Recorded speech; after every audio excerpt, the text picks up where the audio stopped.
21 February 2020 ला त्याला आज 4 वर्ष पूर्ण होत आहेत. याच दिवशी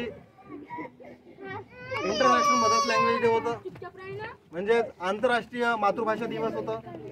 त्याच दिवसाच्या औचित्यानं आज 14 वर्ष पूर्ण होत आहे. ते आपण आज साजरं करत आहोत सर्वजण मिळून. तर सर्वजण तुम्ही आम्हाला छोटे मुलं, चांगले शैक्षणिक मुलं आहात, तुम्ही आज इथं साथ दिली मला, त्याच्याबद्दल मी तुमचं धन्यवाद. आणि आपण आता या कार्याला सुरुवात करू. सगळेजण जय संविधान म्हणू, जय संविधान. तर आता आपण ध्वजारोहणाचा जो ग्लोबल स्टडीचा जो फ्लॅग आहे त्याचं आपण ध्वजारोहण करू व 14 वर्षाचा चांगलं वर्ष गाठू व पुढे या अभ्यासिकेला मोठं स्वरूप देण्यासाठी आपण सगळे साथ देऊ अशी मी विनंती करतो. संविधानाची प्रास्ताविक म्हणा करा. आम्ही भारताचे लोक, भारताचे एक सार्वभौम, समाजवादी धर्मनिरपेक्ष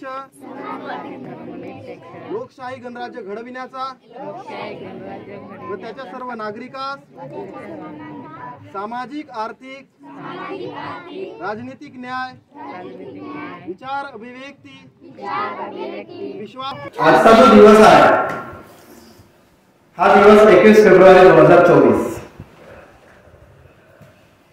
या दिवशी आपल्या doctor Ambedkar study centre, global study सेंटरला 4 वर्ष पूर्ण होत आहे.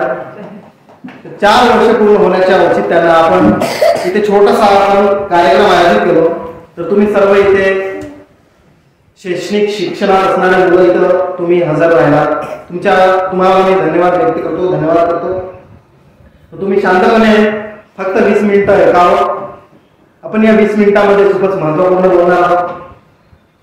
या बोलण्याकडे तुम्ही चांगलं मनापासून लक्ष द्यावं व तुमच्या लाईफमध्ये तुम्हाला काय समज निर्माण होईल त्या समजेनुसार तुम्ही काहीतरी उद्दिष्ट गाठण्यासाठी तयार व्हा अशी मी तुमच्याकडून विनंती करतो की तुम्ही शांत राहा. तर हा जो दिवस आहे या दिवशी आपण प्रमुख येऊ आपण मराठीकडे या नीती अभिवचनचा आपण डिक्लेरेशन करणार. ही जी नीती पॉलिसी आहे एंडरटन न्यू वर्ल्ड, सुजान नया विश्व, सुजान नवीन विश्व, हे 3 भाषेमध्ये आहे, इंग्रजी, हिंदी, मराठी. याची सहयोग राशीची किंमत ठेवलेली आहे 30 रुपये. ही तुम्हाला विक्रीसाठी 20 रुपयाला मिळून राहिलेली आहे. इथं सर्व प्रकारचं मी मार्गदर्शन केलेलं आहे. आपल्याला कोणत्या कोणत्या क्षेत्रामध्ये जायचं आहे, काय काय अभ्यास करायचा, काय काय शैक्षणिक प्रगती गाठायची आहे, याच्यावर आपण चांगलं विस्तृत लेखन केलेलं आहे. याच्यामध्ये सर्व काहीच दिलं आहे कारण की 28 पेजची आहे. पण एक मनुष्य कोणत्या कोणत्या क्षेत्रामध्ये जाऊ शकतो आणि एक मनुष्य विश्वातला काय काय घडू शकतो, आपल्या स्वयंसमज बुद्धीने कोणतं कोणतं ध्येय उद्देश स्वतः निर्माण करू शकतो आणि त्या क्षेत्रामध्ये कसं जाऊ शकतो याच्यावरती चांगल्या प्रकारे सांगितलेलं आहे. आणि याच्या व्यतिरिक्त डिटेल सिलेबसला जर जाणायचं असेल, डिटेल सिलेबस म्हणजे पाठ्यक्रम म्हणजे अध्ययनक्रम. जसा पहिल्या वर्गाचा पाठ्यक्रम असेल तुमचं मराठी, गणित, भूगोल, मॅथमॅटिक्स, जसं पाठ्यक्रम असतो त्या पद्धतीचा प्रत्येक सिलेबसचा पाठ्यक्रम असतो. जसं UPSC, UPSC, CGL, bank, PO या प्रकारचे जे एक्झामिनेशन असतात त्याचा एक अध्ययनक्रम असतो, पाठ्यक्रम असतो. त्या प्रकारे तिथे डिटेल्स अध्ययनक्रम दिलेले आहेत. तर एक एक सब्जेक्टची एक एक डिटेल्सची जर आपल्याला माहिती हवी असेल तर मी स्वतः डिस्कवरी करून, इन्व्हेन्शन करून, स्वतः रिसर्च करून एक खूप मोठा ड्राफ्ट तयार केलेला आहे.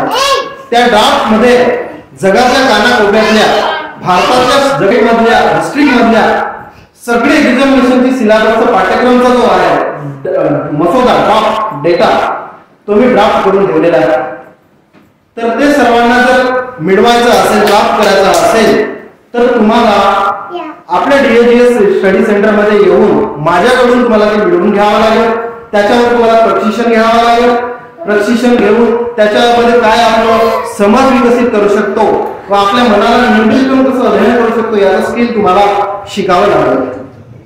तर सर्वप्रथम मी तुम्हाला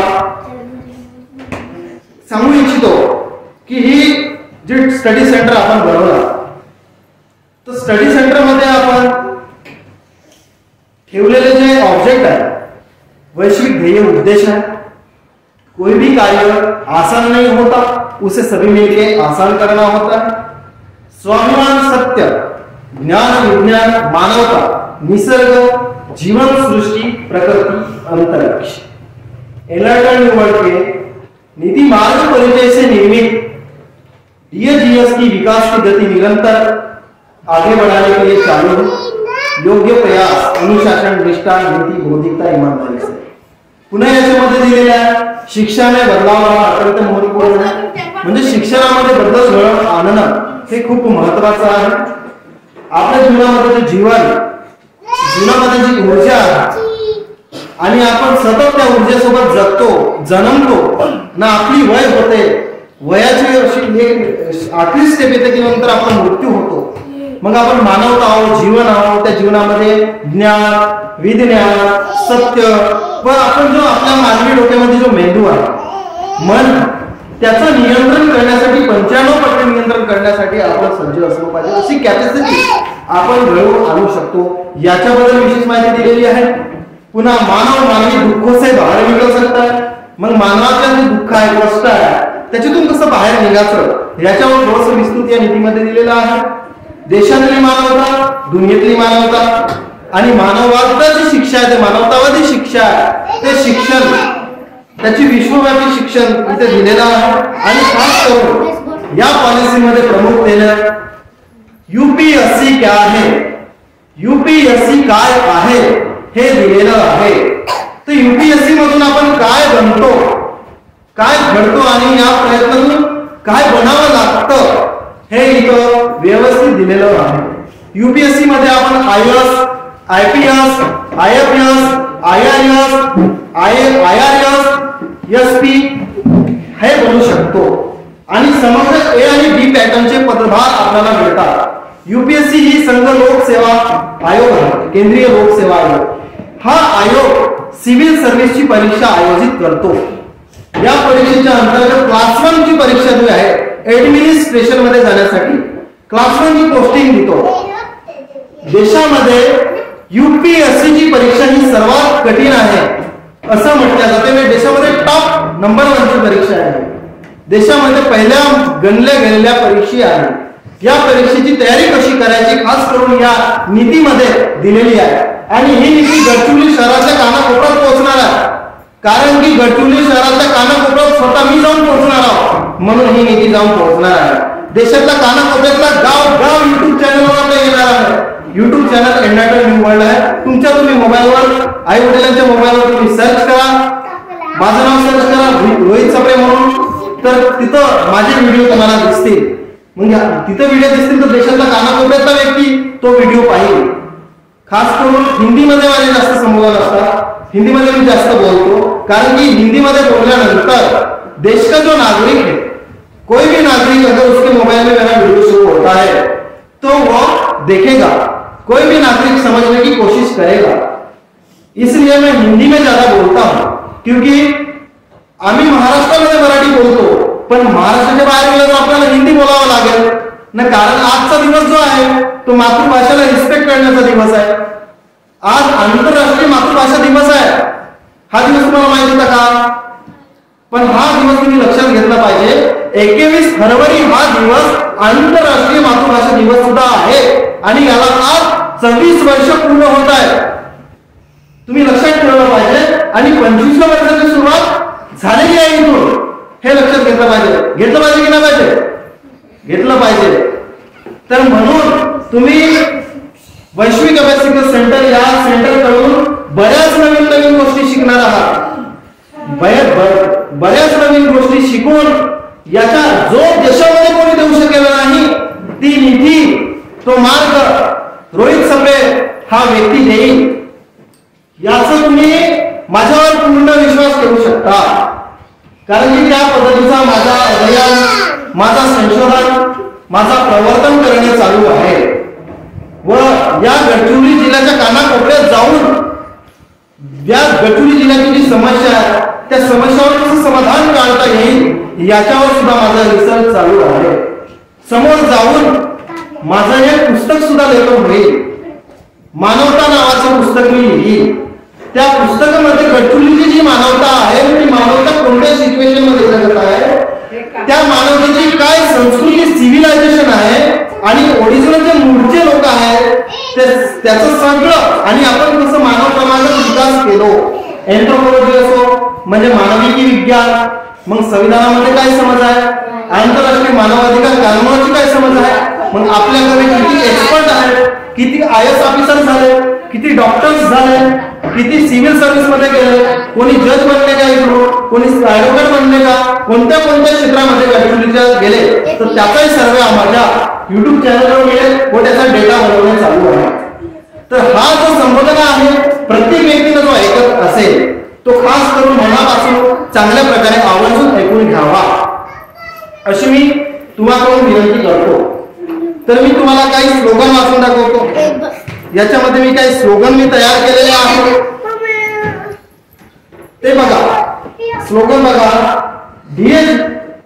ENWI है नई ज्ञान वैज्ञानिक चेतना लाई है. ENWI है नई ज्ञान वैज्ञानिक चेतना लाई है. ENW क्या करेगी, सभी मानवता को समता समानता से ज्ञान बांटेगी. ENW क्या करेगी, सभी मानवों को मानवता से समता समानता से ज्ञान बांटेगी. DSES अभ्यासिका कोई सीमित एकांकी विचार के लिए नहीं. DSES अभ्यासिका कोई सीमित और एकांकी विचार के लिए नहीं, यह व्यापक प्रचंड समग्र स्वतंत्र विचार ज्ञान वैज्ञानिकता के लिए है. ENW के पास DSES अनुपम स्टडी सेंटर है. इसके अंतर्गत जो है वास्तविक विषयों की किताबें हैं और वह किताबें पढ़ने के लिए कोई भी अवसर प्राप्त कर सकता है. वह किताबें पढ़ने के लिए कोई भी अवसर प्राप्त कर सकता है और वो पन्ना टू पन्ना, पेज टू पेज, किताब टू किताब, रेफरेन्स टू रेफरेन्स, त्याचा एव्हिडन्स, त्याचा संदर्भ, त्याचा प्रमाण, त्याची ग्रंथसूची, त्याची बिब्लिओग्राफी एक एक ॲक्युरेट तुम्हाला या स्टडी सेंटर मध्ये मिळेल अशी मी ग्वाही तुम्हाला देतो. जब बने जन जन ज्ञानी विज्ञानी कार्यकारी तब बनेंगे सभी समाधानी. जब बनेंगे ज्ञानी वैज्ञानिक तब बने सभ्य बनेंगे कार्यकारी, तब बनेंगे जन जन ज्ञानी विज्ञानी कार्यकारी, तभी रहेंगे सभी समाधान. चलो समाधान पाओ, चलो समाधान पाओ, दिशाहीन से सही दिशा में आओ. चलो समाधान पाओ, दिशाहीन से सही दिशा में आओ. ज्ञान से क्या होगा, ज्ञान से क्या होगा, मानवता का जीवन सफलता से सरल होगा, आगे बढ़ेगा, सतर्क रहेगा, जागरूक रहेगा, स्वरक्षक बनेगा. क्या होगा ज्ञान से, वो आगे बढ़ेगा, स्वरक्षक बनेगा, सतर्क रहेगा. DSES अभ्यासिका में आपका स्वागत स्वागत स्वागत. DSES में आपका स्वागत स्वागत स्वागत. मानव का स्वागत है. ज्ञान विज्ञान समता स्वतंत्र का मानवता का न्याय का आगाज है. मानवों का स्वागत है. ज्ञान विज्ञान स्वतंत्र समता न्याय मानवता का आगाज है. तो यह जो अनुपम नीति है, इस अनुपम नीति के पास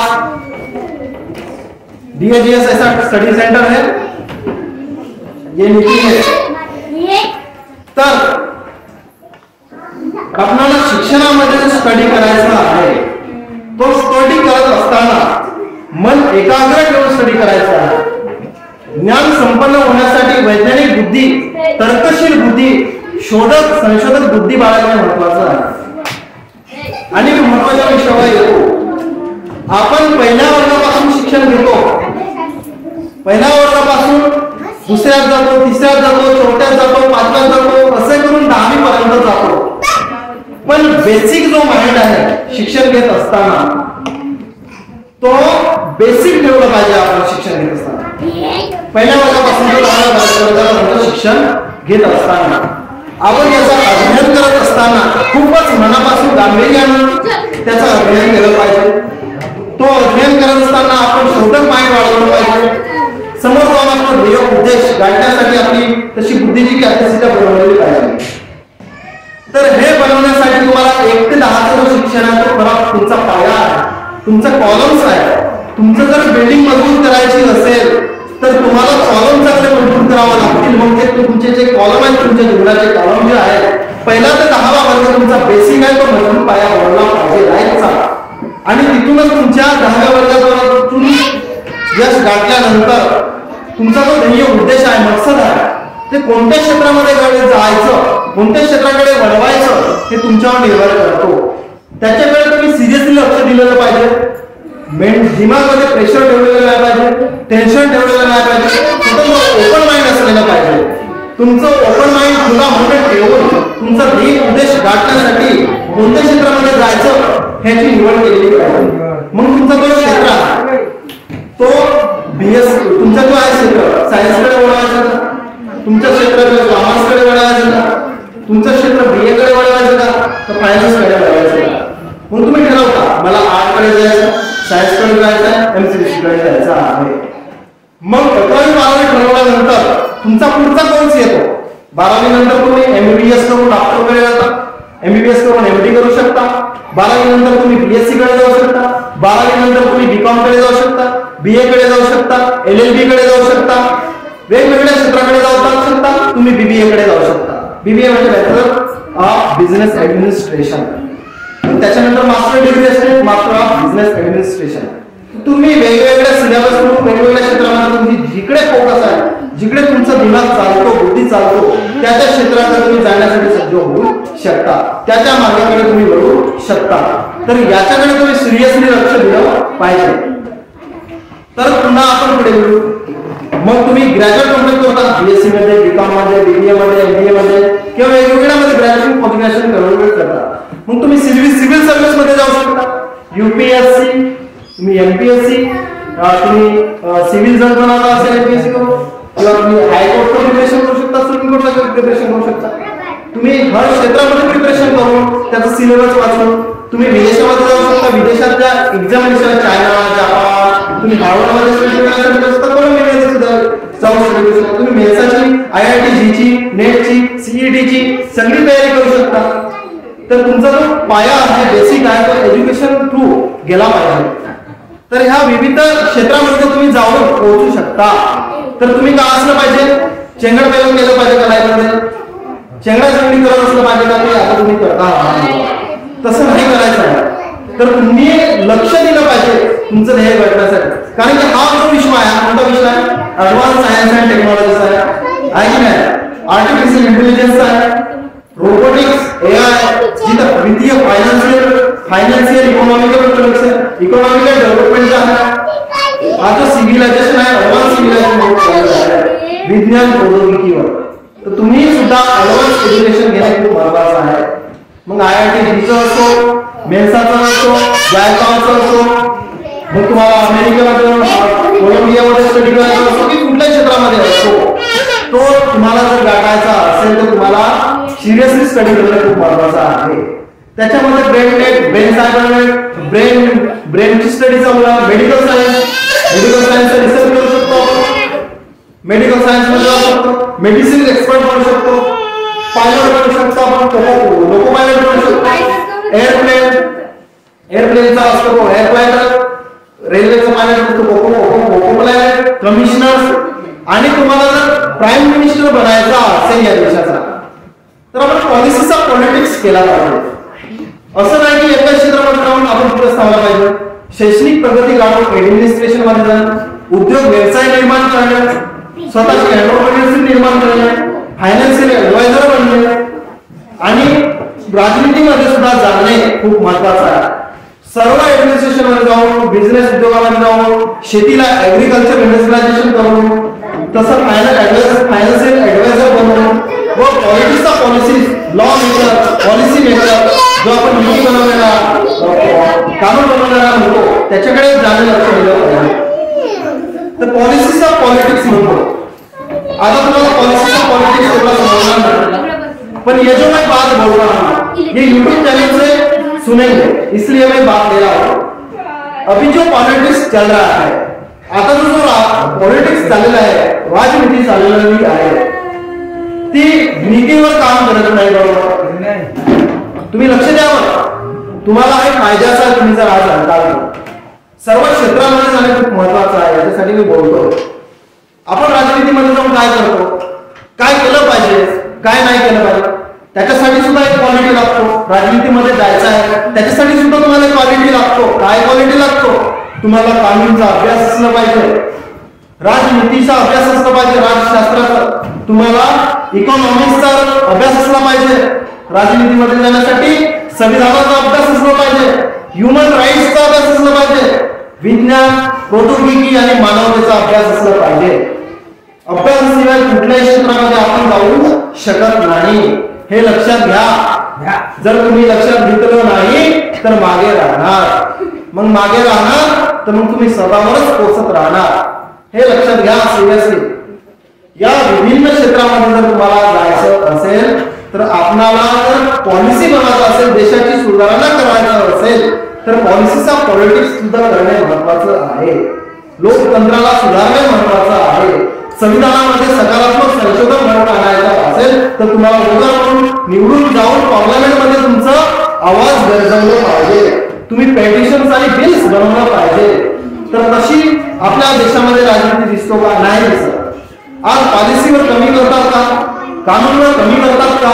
व वेगळंच काही धोताण, धर्माचे धोताण ते राबवण्याचा प्रयत्न करतात. याची सुधारणा जी आहे देशाचा एक सिटिझनच करू शकतो. काय करू शकतो? देशाचा सिटिझन जो आपण नागरिक आहोत, लोकांना समजावून सांगून आपण ती पॉलिटिक्स सुद्धा घडवू शकतो. याच्याकडे लक्ष दिलं पाहिजे. काय केलं पाहिजे? तुम्ही रेणार वेगळं करा, तर लक्ष दिलं पाहिजे. तर लक्ष द्यावं मग तुम्हाला काय बनायचं आहे का? निवडायला काय निवडले का तुम्ही आतापासून किंवा 10वीत केल्यानंतर निवडा, 10वी पास होता. हा 10वी पास तुम्ही तुमचा ध्येय उचित योग्य तो काय निवडा आणि निवडल्यानंतर सेमिस्टर जानकारी घेण्यासाठी माझ्याकडे या. मी तुम्हाला एक्युरेट सिलेबस देतो, कसं अध्ययन करायचं हे समजावून सांगतो, कसं वाचायचं, कसं नोट्स काढायचं, कसं एक पन्ना टू पन्ना शब्द ते शब्द कसं लक्षात घ्यायचं आणि स्टडी करायचं आणि त्याला हायलाइट कसं करायचं हे तुम्हाला चांगल्या प्रकारे मी सांगतो. तुम्ही तसं ध्येय उचित योग्य पद्धतीने गाठण्यासाठी आहे की नाही? तर तशा पद्धतीची राजनीतिक पार्टी सुद्धा उभी करणे आवश्यक आहे. त्या पद्धतीचा पॉलिसीचा पॉलिटिक्स घडवून आणणे आवश्यक आहे. तर या सर्वांवर फोकस करण्यासाठी ही डीएपीएस स्टडी सेंटर मी उभी केली आहे. भविष्यात याला मोठं स्वरूप देऊन आपण मोठी अभ्यासिका निवडणूक करू शकतो. त्याच्यासाठी मी प्रक्रिया चालू ठेवलेली आहे. संस्थेची निर्मिती करणार आहे. सुजाण बहुउद्देशीय संस्था, त्या संस्थेचा निर्माण करून मी काही अप्रूव्हल करेन की आपल्याला मोठी टीम घेऊन काम करायचं आहे. अप्रूव्हल करून ऍडमिनिस्ट्रेशन मध्ये काही रिक्वेस्ट करणार, ते रिक्वेस्ट करून हिला मोठा स्वरूप देण्यासाठी मी यश गाठण्याचा प्रयत्न करेन. तर आजचा जो प्रयत्न आपण हा जो ठरवलेला आहे त्या दिवसाचा 4था वर्ष पूर्ण झालेला आहे. तर तुम्ही नियमितपणे इथे कला न करता कला करणारे आपण बाजूला काढू व जे काही चांगले चांगले विद्यार्थी घेऊन अभ्यास करतील शाळा पद्धतीनं त्यांच्याकडून मी अपेक्षा करतो की तुम्ही अभ्यासाची सुरुवात या अभ्यासिकेमध्ये येऊन अभ्यास करण्याची कराल की नाही कराल का? या अभ्यासिकेचा पुरेपूर फायदा घ्याल की नाही घ्याल? मी गाववासियांची अपेक्षा वाढवतो की या अभ्यासिकेच्या एक एक ग्रंथाचा पाठ्यक्रमाचा पुरेपूर फायदा घ्या आणि फायदा घेण्यासाठी तुम्ही तयार व्हा अशी मी तुमच्याकडून विनंती करतो. करू नाही करू विनंती करू विनंती. तर अशी मी तुमच्याकडून अपेक्षाही बाळगतो की तुम्ही या आणि या अभ्यासिकेचा पुरेपूर फायदा घ्या. इथे स्टडी करा. मी बरंच काही तुम्हाला नवीन देईन पण नवीन कुठंही मिळत नाही. हे पॉलिसी तुम्हाला कुठंच मिळेल का? नाही मिळत. हे खूप मेहनतीने बनलेली आहे. त्या संत समाजाला सगळ्याच स्वागत आहे पण 100 रुपये चार्ज प्रत्येक महिन्याचे द्यावे लागतील आणि ज्याला एक्स्ट्रा माझ्याकडे ट्युशन घ्यायचं असेल तर त्याचे चार्ज द्यावा लागतील. मी ट्युशन देईन, तुम्हाला संविधान शिकवेल, ह्युमन राईट्स शिकवेल, त्याच्यासाठी तुम्हाला चार्ज द्यावे लागतील आणि मंथली तुमच्याकडून 100 रुपये घेईल तेव्हा तुम्हाला इथे प्रवेश देईल. तुमचे आयडी कार्ड सुद्धा बनतील अभ्यासिकेत तुम्ही ID कार्ड घालून अभ्यासिकेत बसायला याल. तुमचा एक शेड्यूल ठरवला जाईल इथे. 24 तास तुम्ही अभ्यास करू शकाल रात्रंदिवस.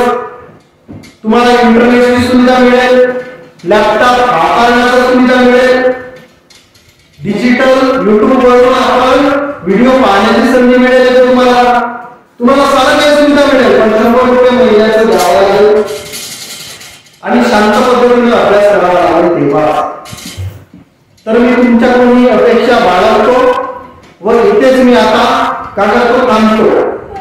इथेच मी थांबतो.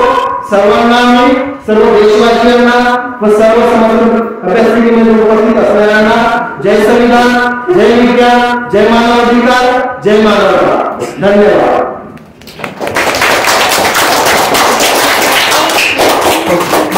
इथेच 14 वर्ष पूर्ण करण्याचा हा कार्यक्रम आहे आटोपला, समारोप झाला असं मी जाहीर करतो. धन्यवाद. जय संविधान, जय मानव.